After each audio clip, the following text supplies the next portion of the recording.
សម្ដែងនៅសហរដ្ឋអាមេរិកច្រើនលើកច្រើនសារហើយតារាចម្រៀងរតនវិសិទ្ធទើបមានឱកាសបានសម្ដែងនឹងច្រៀងរួមគ្នាជាមួយអតីតតារាសម្ដែងជើងចាស់អ្នកស្រីអំពរទេវីជាលើកដំបូងក្នុងជីវិត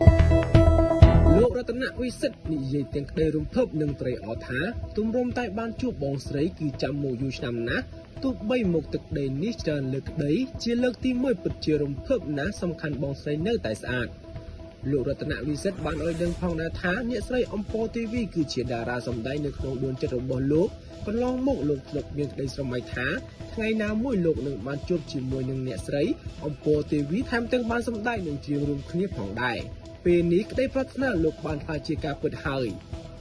គូរំលឹកផងដែរថាតារាចម្រៀងរតនវិសិទ្ធត្រូវបានចាត់ទុកថាជាតារាសម្ដែងនិងច្រៀងមួយរូបដែលនៅមានជីវខ្ពស់នៅក្នុងវិស័យសិល្បៈលោកនៅអាចរកប្រាក់ចំណូលបានច្រើនពីវិស័យនេះបើទោះបីជាមិត្តរួមចំនួនខ្លះបានបាត់មុខនិងខ្លះទៀតគ្មានអ្នកហៅថតក្រៅពីសម្ដែងលោករតនវិសិទ្ធតែងតែត្រូវបានបងប្អូនខ្មែររស់នៅក្រៅប្រទេសអញ្ជើញចេញទៅសម្ដែងជារៀងរាល់ឆ្នាំដូចជាប្រទេសអូស្ត្រាលីកាណាដាបារាំងនិងអាមេរិកជាដើមសម្រាប់ទឹកដីអាមេរិកគឺលោកចេញទៅសម្ដែងញឹកញាប់បំផុតដោយសារនៅទីនោះមានអ្នកស្រឡាញ់និងចូលចិត្តស្ដាប់សំឡេងរបស់លោកច្រើនដូច្នេះហើយទើបលោកមានឱកាសបានចេញទៅកាប់លុយនៅទីនោះជាញឹកញាប់បំផុត